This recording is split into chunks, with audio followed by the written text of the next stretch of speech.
ಎಲ್ಲರಿಗೂ ನಮಸ್ಕಾರಗಳು. ನಾನಿವತ್ತೊಂದು ಅದ್ಭುತವಾದ ಕಾದಂಬರಿಯೊಂದಿಗೆ ನಿಮ್ಮ ಜೊತೆಗೆ ಬಂದಿದ್ದೇನೆ. ಕಾದಂಬರಿಯ ಹೆಸರು ದುರ್ಗಾಸ್ತಮಾನ. ಇದನ್ನು ಬರೆದವರು ತರಾಸು ಅವರು. ಇದು ಕೇಂದ್ರ ಸಾಹಿತ್ಯ ಅಕಾಡೆಮಿ ಪುರಸ್ಕೃತ ಕೃತಿ ಕೂಡ ಹೌದು. ಐತಿಹಾಸಿಕ ಕತೆ ಕಾದಂಬರಿಗಳೆಂದ್ರೇ ಬೋರು ಅನ್ನೋ ಒಂದು ಕಲ್ಪನೆಯಿಂದ ನನ್ನನ್ನು ಆಚೆ ತಂದು ಊಟ, ನಿದ್ದೆ, ಕೆಲಸ ಎಲ್ಲದನ್ನೂ ಬದಿಗೊತ್ತಿ ಒಂದೇ ಓದಿನಲ್ಲಿ ಓದಿಸಿಕೊಂಡಂಥ ಒಂದು ಅದ್ಭುತವಾದ ಕಾದಂಬರಿ ಇದಾಗಿದೆ.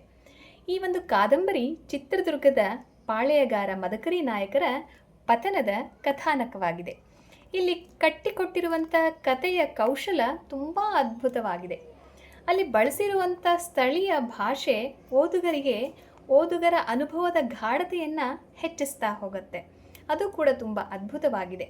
ನಾವು ಈ ಒಂದು ಕಾದಂಬರಿನ ಓದಿದ ನಂತರ ಕುಟುಂಬದೊಂದಿಗೆ ಚಿತ್ರದುರ್ಗಕ್ಕೆ ಭೇಟಿ ನೀಡಿ ಅಲ್ಲಿ ಸ್ವತಃ ಈ ಕಾದಂಬರಿಯ ಪ್ರತಿ ಸಾಲುಗಳನ್ನು ಕಲ್ಪನೆಯ ರೂಪದಲ್ಲಿ ಕಟ್ಟಿಕೊಂಡು ಅದನ್ನು ಅನುಭವಿಸಿದ್ದೀನಿ. ನೀವು ಕೂಡ ಆ ಅನುಭವವನ್ನು ಪಡೀಲಿ ಅನ್ನೋದು ನನ್ನ ಆಸೆ. ಈ ಕಾದಂಬರಿಯನ್ನು ಓದೋದು ಅತ್ಯಂತ ಸಂತೋಷ ಕೂಡ ಹೌದು. ಅಷ್ಟೇ ಫಲಶ್ರೀಮಂತವಾದಂಥ ಅನುಭವವನ್ನು ಈ ಕಾದಂಬರಿ ನನಗೆ ಕೊಟ್ಟಿದೆ. ಓದ್ತಾ ಹೋದಂತೆ ಇದರಲ್ಲಿ ರೋಮಾಂಚನಗೊಳ್ಳುವ ಅನುಭವಗಳಿದೆ. ಖುಷಿಯ ಭಂಡಾರ ಕೂಡ ಇದೆ, ಸಿಟ್ಟಿನ ಉಸಿರಿದೆ, ಭಯದ ನೆರಳಿದೆ, ದುಃಖದ ಕಣ್ಣೀರಿದೆ, ಧರ್ಮ ಸೂಕ್ಷ್ಮತೆ ಕೂಡ ಇದರಲ್ಲಿ ಇದೆ. ಹಾಗಾಗಿ ಎಲ್ಲವನ್ನೂ ಬೆರೆಸಿ ಮಾಡಿದಂಥ ಒಂದು ಅದ್ಭುತವಾದ ಅಡುಗೆ ಅಂತಿದೆ.